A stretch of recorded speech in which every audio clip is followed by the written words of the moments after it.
बाप रे कितना बड़ा आदमी था, कितना ये हमारे लिए करके गया, कितना कुछ इसने मेरे लाइफ पे किया एंड थिंग्स लाइक दैट। तो बेसिकली आप ये कहना चाहते हैं कि आप में से कोई भी एक साधारण यानी कि ऑर्डिनरी सेल्समैन की जिंदगी जीना नहीं चाहता है, राइट? यानी कि आप समझिए एक्स्ट्राऑर्डिनरी, एक सुपर सक्सेसफुल, इफेक्टिव और एक प्रोफेशनल सेल्स पर्सन की जिंदगी जीना चाहते हैं। Am I right in saying that?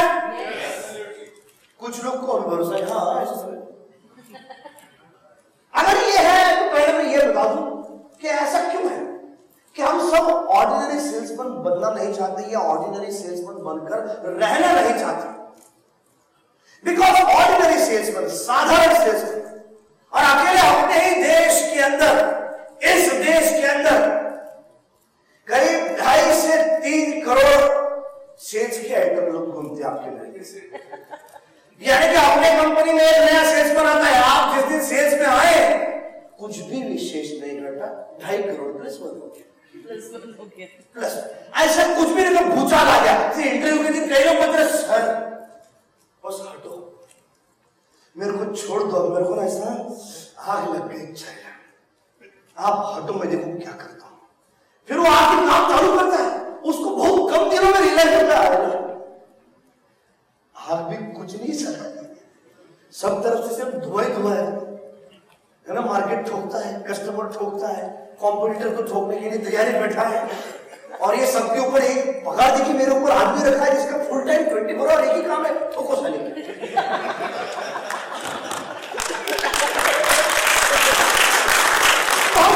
कोई भी साधारण सेल्समैन बनकर जीना नहीं चाहता, बिकॉज़ साधारण सेल्समैन की समस्याएं देखिए क्या है। पहली तो समस्या साधारण सेल्समैन की यह है कि they are ashamed to their profession. हमारे कम्युनिटी के बारे में, आप मेरे जान भाई है salesman, and I'm very proud that I'm a salesman। गलती से आया था सेल्स में, जैसे आप में से ज्यादा कराए, लेकिन उमंग सेल्समैन हूं। और मैं देखता हूं कि 99% सेल्स के लोग इस बात से शर्मिंदा है कि वो सेल्स में है। अच्छा वो खुद तो शर्मिंदा है, लोग भी उनको शर्मिंदा कराते हैं। आपने किसी रिश्तेदार को शादी के बारे में क्या करता है, वो मैं सेल्स में, और बोल देता बैंक में लगा देता किधर तेरे को,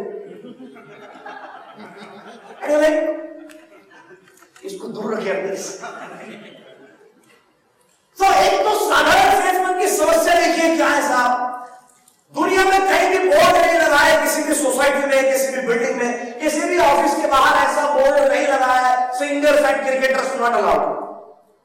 किसी भी ऑफिस के बाहर ऐसा बोर्ड नहीं लगा है पॉलिटिशियंस नॉट अलाउड। किसी भी ऑफिस के बाहर ऐसा बोर्ड नहीं लगा है ऑपरेशनल एक्सपर्ट्स नॉट अलाउड। किसी भी ऑफिस के बाहर ऐसा बोर्ड नहीं लगा है brush and guys get lost from here. सारा आपकी और मेरी जांच के बारे में लिखा है, लिखा है sales people please excuse us, किधर और जाओ। और हम वो हैं जो कंपनियों के लिए पैसे लेकर आते हैं, हम वो हैं जो फ्यूल चलाते हैं, हमारे दम पर गाड़ी चलती है, हम पैसे लेकर आते हैं, हम लेकर आते हैं कंपनी को, वो माल जो कंपनियों को चलाता है, लोगों की सर्विस दिखाता है, फिर भी हमारे बारे में ऐसा क्यों लिखा है?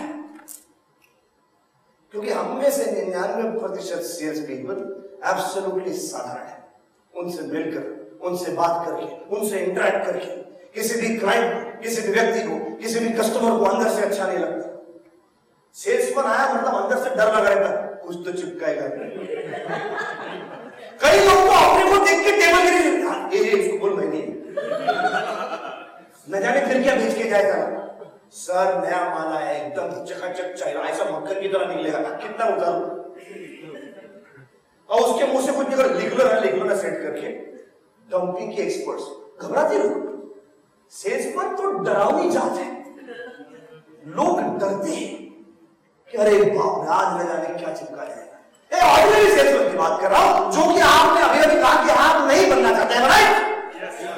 ऑर्डिनरी सेल्समैन की समस्या है कि पहले तो वो खुद अपने इस प्रोफेशन को शर्म ले आते हैं, झूठ बोलते हैं, हो जाएगा साहब, कर देंगे साहब, मैं हूं ना साहब, 7 दिन में मिल जाएगा।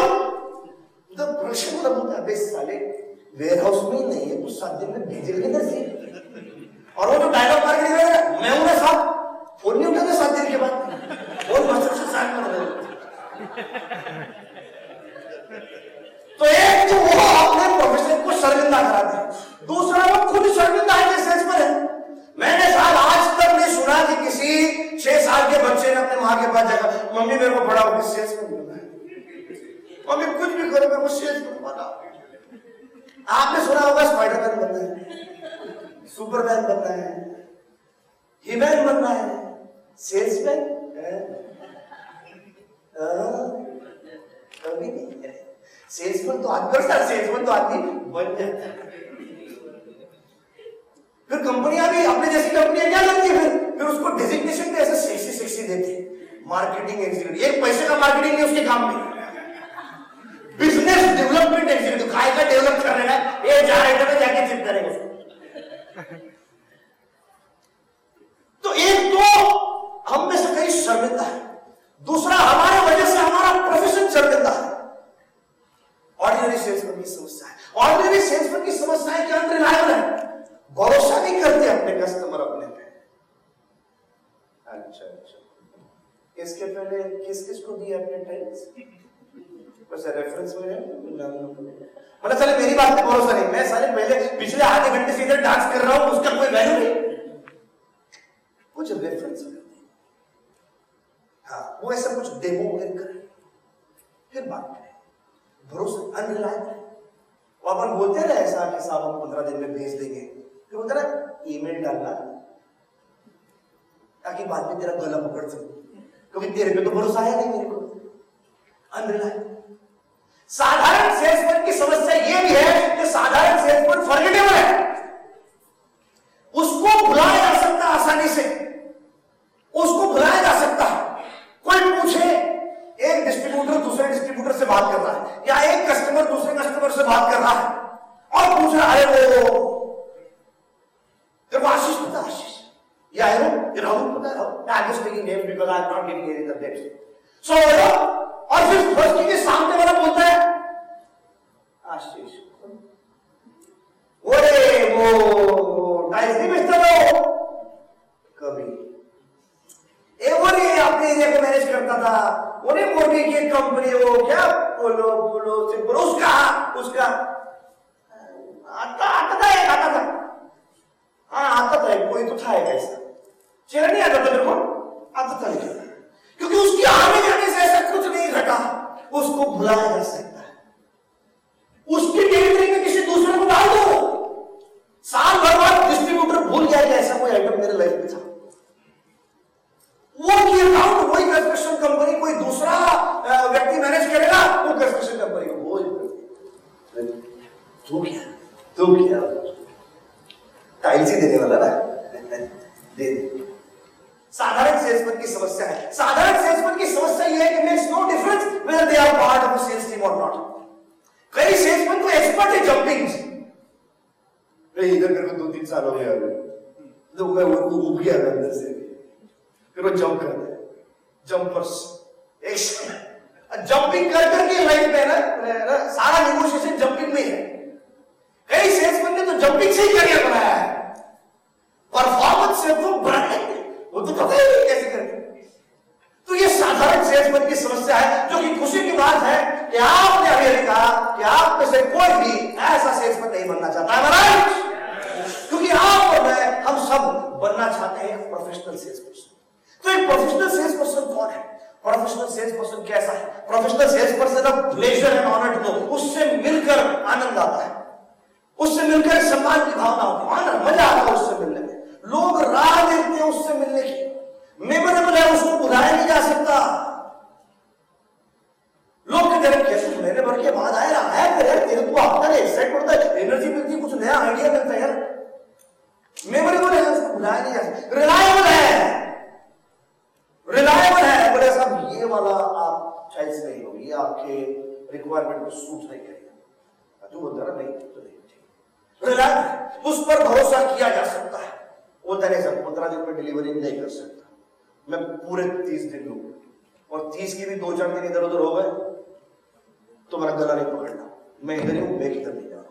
तो सामने वाले को भरोसा है कि ये 30 बोलता है, 28 में तो देगा ही देगा, क्योंकि इसका ट्रैक रिकॉर्ड है, रिलायबल है, ये भरोसे का है।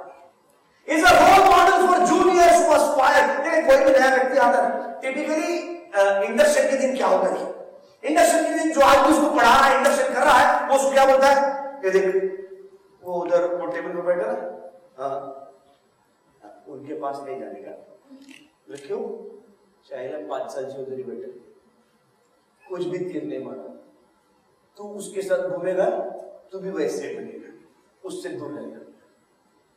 उधर दिखता, उधर वो सब बैठे ना, उनके चरण धोके बिना डेली 3 बार भारी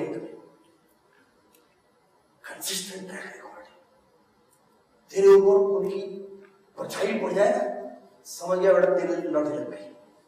That's the guy you're speaking about. ये प्रोफेशनल आदमी है कि इंडक्शन के दिन लोग बोलते हैं ये और लोग छुप छुप के देखते उसको, आए ये आज क्या कर रहा है, अभी क्या कर रहा है, आज की मीटिंग में ये क्या बोलने वाला है, आज ये कैसी तैयारी कर, अब ये कौन से क्लाइंट के पीछे पड़ा, अब ये कौन सा डील क्लोज करने जा रहा है। Role model and an indispensable part of any team. Professional sales person वो है जो कि इंडिस्पेंसिबल है, उसके बगैर टीम की कल्पना की अपनी मुश्किल है, उसके बगैर टीम अपने आप को थोड़ी महसूस करती है, उसके बगैर डर लगता है कोई ये नहीं होगी, क्या बात कर रहे, कैसे बोल रहे हैं, कुछ बोलते हैं प्रोफेशनल सेल्स पर्सन। तो अगर ये प्रोफेशनल है तो फिर सवाल उठता है कि प्रोफेशनल एग्जैक्टली है कौन। प्रोफेशनल व्यक्ति है कौन, आपके ख्याल से हम किसको प्रोफेशनल कहेंगे, कौन लोग हैं जिनको प्रोफेशनल कहा जा सकता है, कौन लोग हैं, कौन लोग हैं जिनको प्रोफेशनल कहा जा सकता है, बोलिए बोलिए बोलिए। यस, जो अपना कमिटमेंट पूरा करे, जो अपना कमिटमेंट पूरा करे, एब्सोल्युटली, ये बिल्कुल निश्चित रूप से बात सही कहा आपने कि भाई जो अपना कमिटमेंट पूरा करता है वो प्रोफेशनल है। और प्रोफेशनल किसको कहा जाता है, हाँ जो अपने वर्क में हाँ ऑन टाइम और प्रोफेशनली एग्जीक्यूट करता है उसको प्रोफेशनल कहते हैं। वेरी गुड वेरी गुड, बोलते रहिए everybody. Yes yes, this one, yes sir. जो अपना प्रोफेशन समझता है उसको अच्छे से एग्जीक्यूट करता है, हाँ जो अपना प्रोफेशन समझता है और उसको अच्छे से एग्जीक्यूट करता है, absolutely yes. Everybody from this side, yes Shekhar साहब आपके ख्याल से हु इज अ प्रोफेशनल।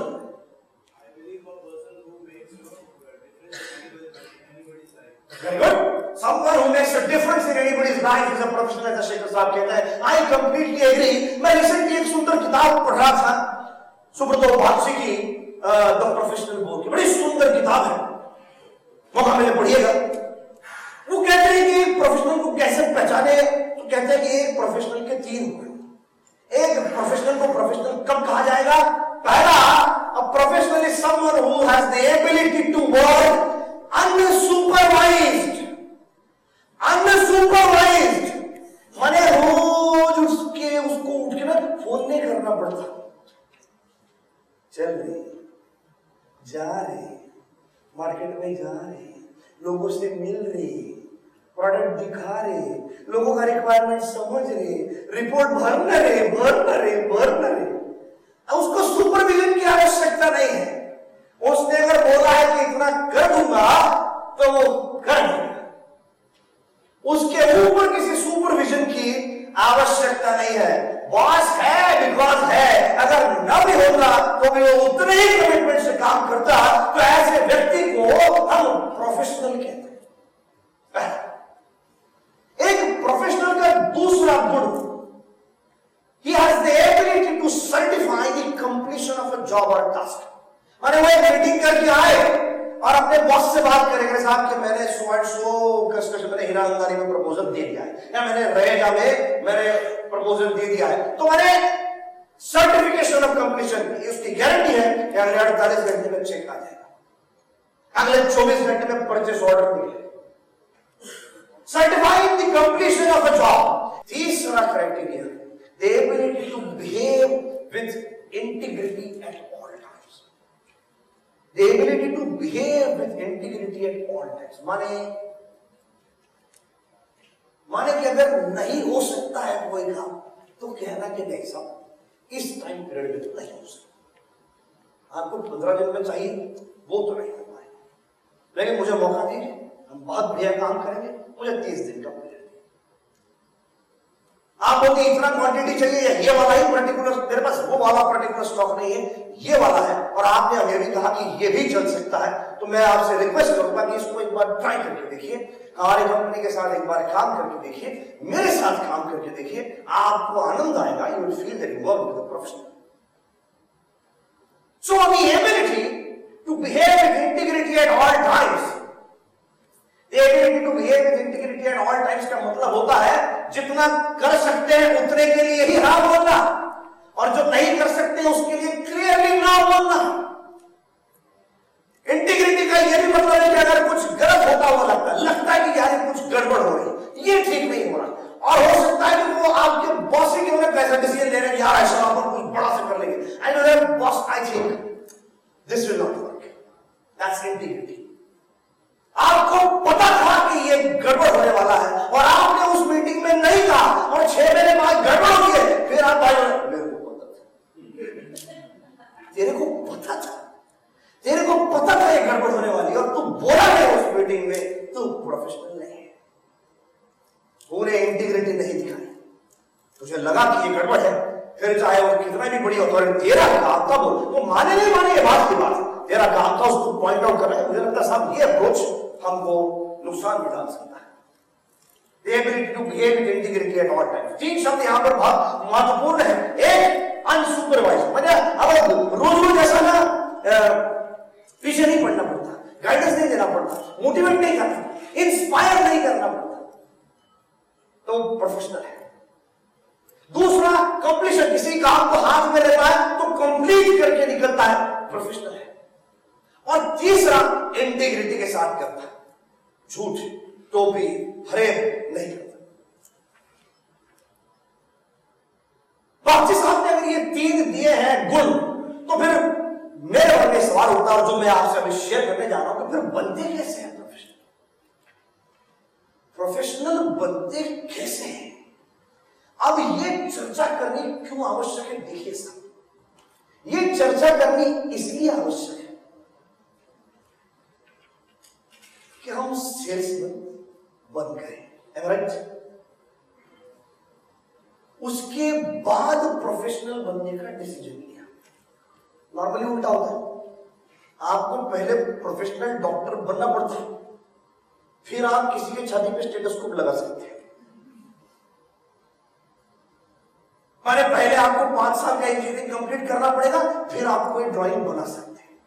अपने केस में उल्टा है, आपको पहले 5.5-6 साल का आर्किटेक्चर प्रोग्राम कंप्लीट करना पड़ेगा, फिर आप खेल सकते हैं हमारे स्ट्रक्चर्स के साथ में। अपने केस में उल्टा है, अपने को पहले जिम्मेदारी मिल गई,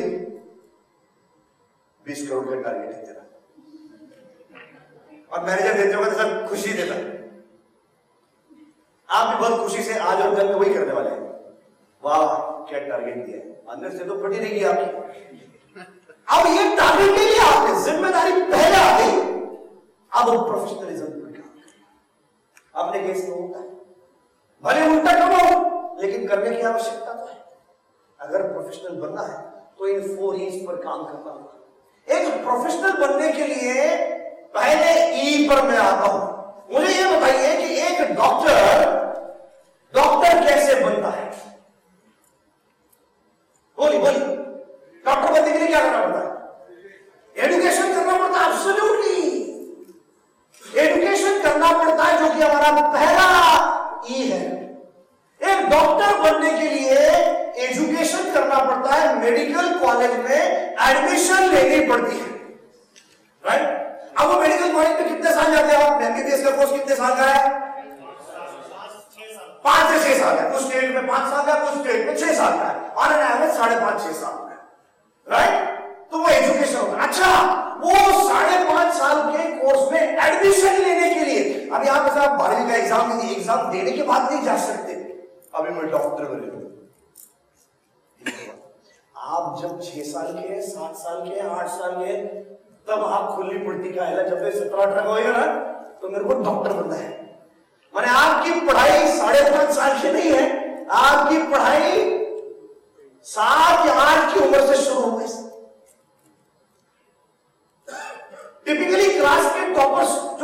अप्रोक्सीमेटली 90 के ऊपर है, उन्हीं को मेडिकल में एडमिशन मिलती है, राइट? तो पैरा हो गए डॉक्टर। जैसे लॉयर के केस में, लॉयर कितना साल चल रहा है साहब क्लास में? कितने साल का कोर्स होता है इसका? हाँ, मिनिमम 4 साल का, कुछ स्टेट में 5 साल का कोर्स है। वो तो बेसिक एलएलबी है, उसके बाद आपने एलएलएम करने का डिसीजन लिया तो और आगे बढ़ना पड़ेगा। वैसे डॉक्टरी के केस में आपने एमबीबीएस किया, वो 5 साढ़े 5 साल, उसके बाद अगर आपने पोस्ट ग्रेजुएशन किया तो उसके 2-3 साल अलग। जब तक आप बड़े कंपनी में जनरल मैनेजर बन के पहुंचते, डॉक्टर उस दिन आके पहला पेशेंट चेक करता है। आर्किटेक्ट के केस में कितने साल लगते हैं? Another 5 years, right?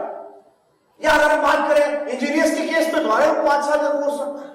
हर एक के केस में कुछ साल डालने पड़ते हैं। डॉक्टर को 12 से 15 साल कंसिस्टेंट पढ़ाई करनी पड़ेगी, लॉयर को 5 से 7 साल कंसिस्टेंट पढ़ाई करनी पड़ेगी, आर्किटेक्ट को पढ़ाई करनी पड़ेगी, इंजीनियर को पढ़ाई करनी पड़ेगी। अच्छा, ये पढ़ाई भी देखिए बड़ी मजे की बात है। पढ़ाई पढ़ाई तो मैंने भी की जा रहा, मैं भी यूनिवर्सिटी गया था। मैं इधर एक छोटा सा अभी एक किस्सा प्रूव कर देता हूं। आप में से कितने लोगों ने यूनिवर्सिटी एग्जामिनेशंस में 90 के ऊपर स्कोर किया? हाथ खड़े। Okay, very good. आप में से कितने लोगों ने यूनिवर्सिटी फाइनल 3 साल का जो एग्रीगेट है उसमें 80% के ऊपर स्कोर किया? ओके, और 1.5 पहले एक बोला, अभी और 1.5 ढाई लोग हुए, बहुत अच्छी बात है। आप में से कितने लोगों ने यूनिवर्सिटी की फाइनल एग्जाम्स में 70 के ऊपर स्कोर किया? ओके, करीब 5.5 पौने 6 लोग हैं, ज्यादा है। ओके, आप में से कितने लोगों ने यूनिवर्सिटी के एग्जाम्स में 60% के ऊपर स्कोर किया? इस बार मेरा ध्यान खड़ा। आप में से कितने लोगों ने यूनिवर्सिटी के एग्जाम्स में 50% के ऊपर स्कोर किया? स्वागत है आप सबका।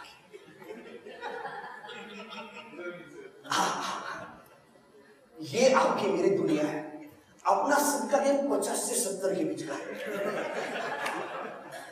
अपन सब इधर बात करने वाला भी, उधर बैठने वाले भी, सब भाई लोग 50 से 70। अच्छा, ऐसा भी नहीं कि खुशी खुशी मर के पहुंचे। वो पैसा लाते भी जान निकल और जाके ऐसा बात करो, पापा 65। बोलते हैं ये 65 क्या होता है मालूम है? कैसा दुष्ट बाप है, मेरी मेहनत की कदर नहीं करता। टिपिकल सेल्समैन कौन है? देखिए साहब, ये समझना बहुत इंपॉर्टेंट है कि मैं और आप आए कहां से।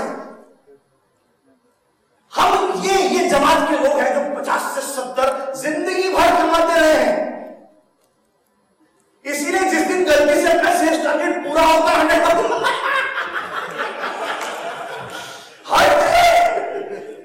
अब्बा ने नहीं कमाया था, आपने इतना लेके आ गए थे। So salesmen get damn happy. Lifetime scorers of 50 to 70%. Typical IIT gold medalist, IIM gold medalist, university के गोल्ड मेडलिस्ट ना। ये मेरी कलीग है, ये मुंबई यूनिवर्सिटी से गोल्ड मेडलिस्ट है। ये सेल्स में क्यों नहीं?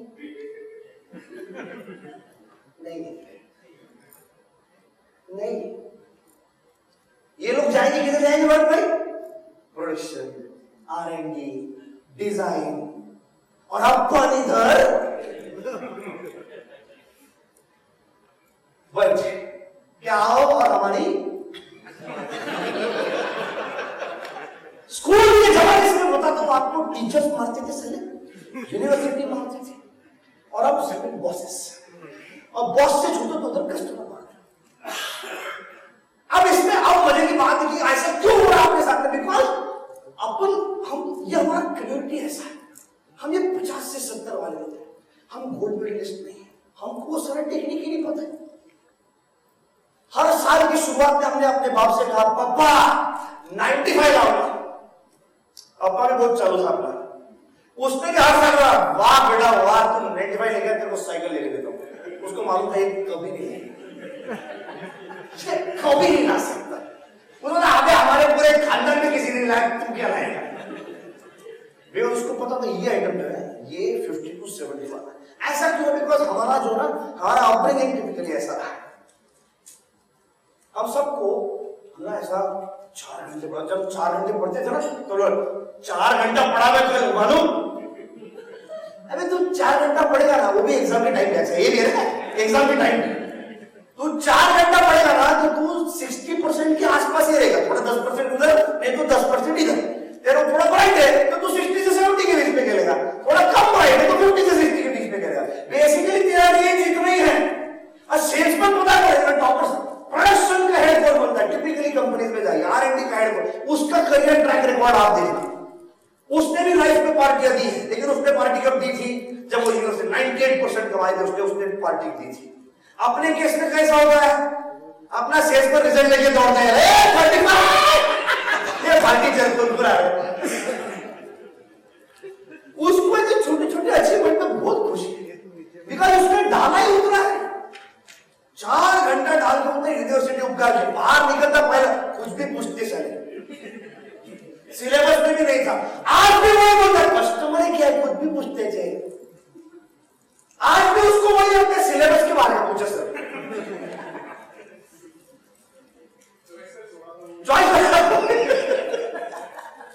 ये हमारी समाज की समस्या है कि हम बचपन से ऐसे रहे हैं। बधाई हो सब जात के लोग एक ही रूफ के नीचे मिल रहे था। कहां जाते आप मेरे को छोड़ के, और मैं कहां जाता आपको छोड़ के। इसलिए चर्चा भारी, चर्चा इंपॉर्टेंट है कि अगर आपको आदत होती 12 घंटा 14 घंटा 16 घंटा 18 घंटा पढ़ने की, तो आप थोड़ी नहीं इधर होते। अभी हमने हमारे प्रोफेशन का नाम इतना बनाया नहीं है कि कोई गोल्ड मेडल ले और इंटरव्यू के लिए बैठे तो इंटरव्यूअर उससे पूछे बेटा क्या करना चाहते हो, और वह आदमी के हिसाब से करना चाहते। अब क्या होता है कि इंटरव्यूअर्स जब तक इंस्टीट्यूट में पहुंचते हैं सेल्स के रिक्रूटमेंट करने के लिए, तब तक ऊपर का सारा माल निकल चुका होता है, बीच का माल मिलता है अपने को, चाकरी से थोड़ा सा खरदुड़ा माल, उसको भी पटाना पड़ता है। कर दे सेल्स अच्छा होता है, अच्छा प्रोफेशन, और हम लोग भी अच्छे उतने नहीं मारेंगे थे। ऐसा करके पटा के लोगों का दिल बहला के लाना पड़ता है हमारे अपने प्रोफेशन, बिकॉज हमारे प्रोफेशन को जो सम्मान मिलना चाहिए था वो अब तक मिला नहीं है। तो आपको क्या लगता है कौन दिलाएंगे सम्मान? हम दिलाएंगे, राइट? ये हमारा काम है, ये हम दिलाएंगे सम्मान कि हमारा बेटा जब बड़ा होगा, हमारी बेटी जब बड़ी होगी और किसी यूनिवर्सिटी की टॉपर होगी तो कहेगी पापा सेल्स में ही जाऊंगी, है इंदिरा लोई बनूंगी, सेल्स ही करूंगी, सेल्स से ही आऊंगी। तो देखिए इतने साल जो हमने तब नहीं डाले हैं, ये डॉक्टर बन गया 12-15 साल मेहनत के बाद, ये लॉयर बना इसमें 8-10 साल मेहनत की। अपना कैसा है, आपन सेल्समैन बन गए। अभी 10 साल जो इसने डाले थे वो अपने ऊपर में डालने सेठ इतनी पढ़ाई करनी है जितनी उसने की थी।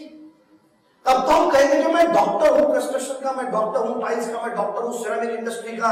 मेरी सलाह देने के लिए लोग रुकते हैं।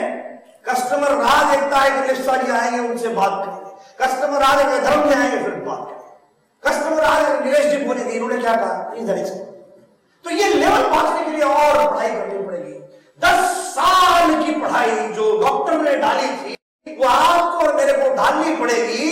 रोज 12 घंटे की पढ़ाई, तब जाकर 10 साल बाद, या अगर आपको उसके पहले चाहिए तो ज्यादा डालो, तो कहेंगे लोग के प्रोफेशनल सेल्स पर्सन है। अरे अब लोगों की फट गई, ऐसा करना पड़ता नहीं, फिर वो वही ठीक था पहले वाला। तो भैया देखो, प्रोफेशनल सेल्स पर्सन बनने के लिए पहले एजुकेशन करना पड़ेगा। ये जो है ना आज का पूरा थीम और इस साल का जो पूरा थीम, डू द न्यू बोले तो न्यू करने का क्या है? कई लोग इधर क्या है न्यू किए, न्यू कुछ नहीं, तू ही वो है, तेरा बात भी वही है, तेरा मार्केट में तेरा डिस्ट्रीब्यूटर कुछ नहीं बन रहा है। हमने जितना न्यू करना तो प्रोडक्ट में कर दिया, तो उससे कुछ हो गया। प्रोडक्ट के न्यू से कुछ नहीं होने वाला जब तक तू न्यू नहीं बनता। तेरे न्यू बनने में है सारी सारी सारी कायनात छुपी हुई, सारा सीक्रेट छुपा हुआ है। अगर तू न्यू बनता है तो ये कंपनी न्यू बन सकती है, उल्टा नहीं हो सकता।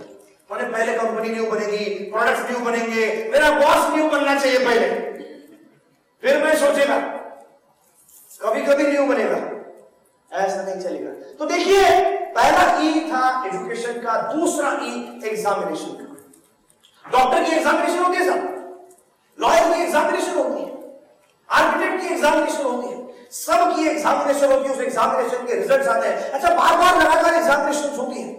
अरे अपने केस में अपने को एग्जामिनेशन का टेंशन ही नहीं है, अपन तो पहले दिन मार्केट में गए, अपनी एग्जामिनेशन चल, अपना कस्टमर कठोर है, अपना कस्टमर कठोर है, उसको बात पटी नहीं होता, अगले वीक में आना, बता दो करेंगे, आपके साथ देंगे, आप ही को ऑर्डर देंगे, और फिर ऐसे गायब हो जाना चाहिए। और आप भी बॉस में बड़े बड़े डायरेक्ट, सर ये वाला तो मैं क्लोज करूंगा ही करूंगा, काय का करेगा चुप, वो कस्टमर ही गायब है, जरा बोल ही नहीं उठाता है। एग्जामिनेशन आपके और मेरे केस में अलग से बैठने की लकीली कोई आवश्यकता नहीं है। हमारी एग्जामिनेशन हमारा कस्टमर डेली बेसिस पर ले रहा है, अगर ऑर्डर प्लेस कर रहा है, अगर लगातार बेसिस पर काम बढ़ा रहा है, माने कि आप पास हो गए एग्जाम में। अगर ऑर्डर नहीं प्लेस हुआ है तो कहीं ना कहीं कुछ ना कुछ खामी है। अगर आपका मार्केट बढ़ नहीं रहा है, आप बार बार वही काम कर रहे हैं, बार बार उन्हीं लोगों के पास जा रहे हैं, समझ जाइए कहीं ना कुछ खामी है। दूसरा है ई था एग्जामिनेशन का। पहला ई किसका था? दूसरा ई, तीसरा ई एक्सपीरियंस। अभी डॉक्टर ने एग्जामिनेशन पास कर दी, बोले तो कल से तो प्रैक्टिस करने का मौका नहीं मिलता उसको इंटर्नशिप करनी पड़ती कंपल्सरी साल भर, आर्किटेक्ट को साल भर, चार्टर्ड अकाउंटेंट को साल भर करनी पड़ती है, किसी सीनियर चार्टर्ड अकाउंटेंट के नीचे काम करना पड़ता है, आर्किटेक्ट को करना पड़ता है। उसी के बाद उसको ये मौका मिलता है कि वो इंडिपेंडेंटली किसी बैलेंस शीट पर साइन कर सके, या वो इंडिपेंडेंटली किसी डिजाइन पर आर्किटेक्ट सिग्नेचर कर सके, हाँ मैंने इस डिजाइन को अप्रूव किया है। तो उसको एक्सपीरियंस लेना पड़ता है किसी सीनियर व्यक्ति के हाथ के नीचे, और जितना ज्यादा वो एक्सपीरियंस लेगा, जितना ज्यादा सीखेगा, जितना ज्यादा डिजाइन करेगा, उतना ज्यादा उसका एक्सपर्टीज, उसका नॉलेज वो मार्केट में इम्प्लीमेंट करता है। तीसरा ई एक्सपीरियंस का, और चौथा ई एथिक्स का, जिसके बाद अभी डॉक्टर साहब ने लिखी थी। चौथा ई एथिक्स का। तो एक प्रोफेशनल के 4 ई होंगे। जब ये चारों पर एक प्रोफेशनल मास्टरी हासिल करेगा, हम कहेंगे वो व्यक्ति अब प्रोफेशनल हो गया। पहला ई क्या था? एजुकेशन। दूसरा ई क्या था? Loudly examination. तीसरा ई क्या था? एक्सपीरियंस। चौथा ई कौन सा है?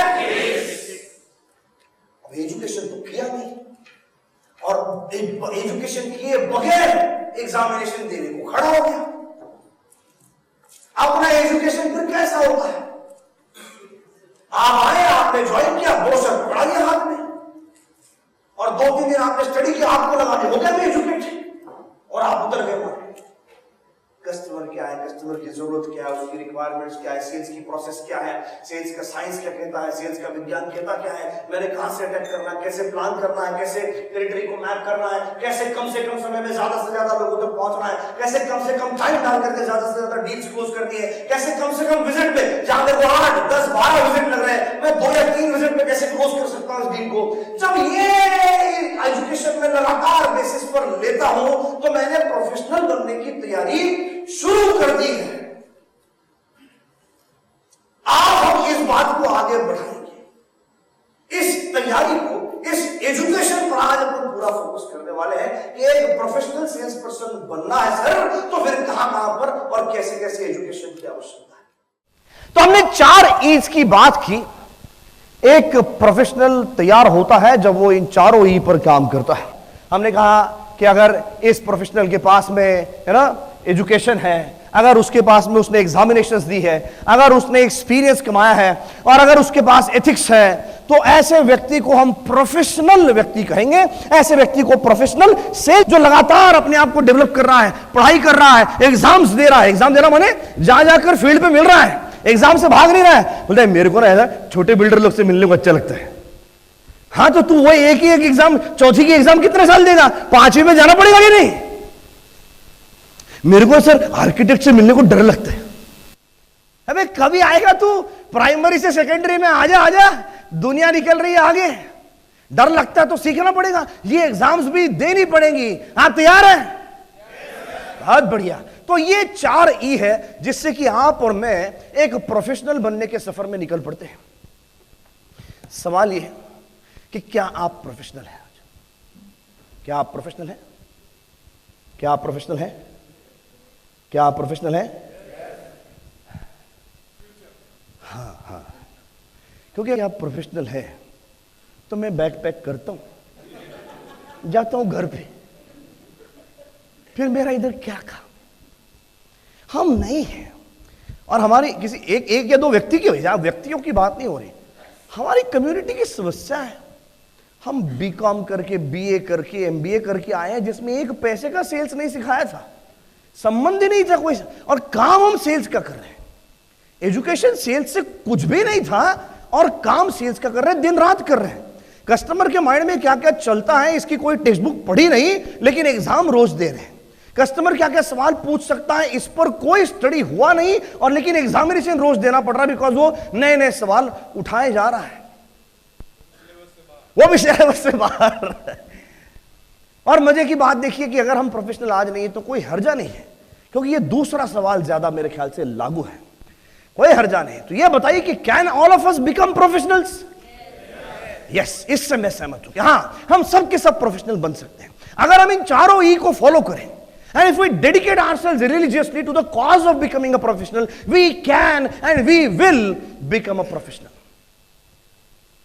Definitely yes. Yes, and I wanted to share with you also that जैसे आज का अपना सेशन चल रहा है, ऐसे सैकड़ों सेशंस पूरे इंडिया में हम डिलीवर करते हैं on various platforms. So we have a YouTube channel called youtube.com/liberation coaches। आपको अभी जैसे आज आपने ये बातें सुनी, अब क्या होता है टिपिकली साहब, आज हम एक्साइट होंगे और इंसान है ना, तो 2-4 दिन 5 दिन एक्साइटमेंट रहेगा, फिर चाहेला 6ठे दिन वो डिस्ट्रीब्यूटर उधर से बम्बू मारते जिधर से मारने वाला था। आप बोलते डू द न्यू, आपने मेरे को सिखाया, डिस्ट्रीब्यूटर को तो सिखाया नहीं, वो तो साला वही कंप्लेंट करता है। तो 4-6 दिन में, 7 दिन में आपकी सारी ऊर्जा ऐसी फूस हो जाएगी। 7 दिन 15 दिन के बाद फूस हो जाएगी। कईयों के केस में अभी इधर हॉल से बाहर निकलेगा ना, अब भी क्या, अभी फूस हो जाएगी। तेरे बाजू में बैठा हुआ कोई बोलेगा ए ज्यादा उड़ मत है, ये खाली बात करता है, तू एक्साइट नहीं होना। तो ऐसा होने की संभावना है। इसीलिए जैसे हम नहाते रोज हैं, नहाते क्यों रोज है, क्यों रोज नहाते सब है? साफ होने के लिए, मतलब साफ होने की आवश्यकता क्यों है, लेकिन व्हाई इज द नीड है? मैल जमा होता है, मैल रोज के रोज जमा होता है शरीर पर, वैसा ही मैल जमा होता है रोज के रोज दिमाग पर। और इसीलिए एवरी डे थोड़ा ना थोड़ा समय निकालकर YouTube पर जाकर या कोई किताब पढ़ के ना, I read a lot, I see a lot of videos. और वैसे हमारा ये फ्री चैनल है youtube.com/liberation coaches, 5 मिनट का, 10 मिनट का, 15 मिनट का वीडियो। एक कस्टमर की एंट्री, आज कोई बड़ा डील क्लोज करना, उसके पहले एक 5 मिनट का वीडियो देख करके कुछ ना कोई नया आइडिया, कोई नया थॉट मिलेगा, राइट? अभी लंच ब्रेक में ही जाकर के इसको सब्सक्राइब कर लो। So you open youtube.com/liberation coaches, click the subscribe button, as simple as that. If you have a Gmail ID, it happens in just 60 seconds flat. और ये वीडियोस फिर अपने साथ में देखो, अपने टीम के साथ में देखो, उनको दिखाओ, बार बार लगातार, कोई भी कल्पना को बार बार लगातार सीखते हैं, सुनते हैं, समझते हैं, तब जाकर के वो दिमाग के अंदर घुसती है। कहते हैं repetition is the mother of learning. Sir become become become be, इतने साल के बाद भी आपने को उतना याद रहेगा ना? ABCD आज भी याद, इतने बार पढ़ाया, 2 2 4। अभी तू मरते दम तक नहीं भूलेगा, तू ICU में रहेगा, डॉक्टर के 2 2 4 4, क्योंकि वो ऐसा रट्टा हो गया, अंदर घुस गया है। सो इसीलिए आज की कल्पनाओं को भी फिर बार बार लगातार देखिए, सुनिए, तब जाकर के वो जहन में उतरेगी। And that's a channel that I present to you.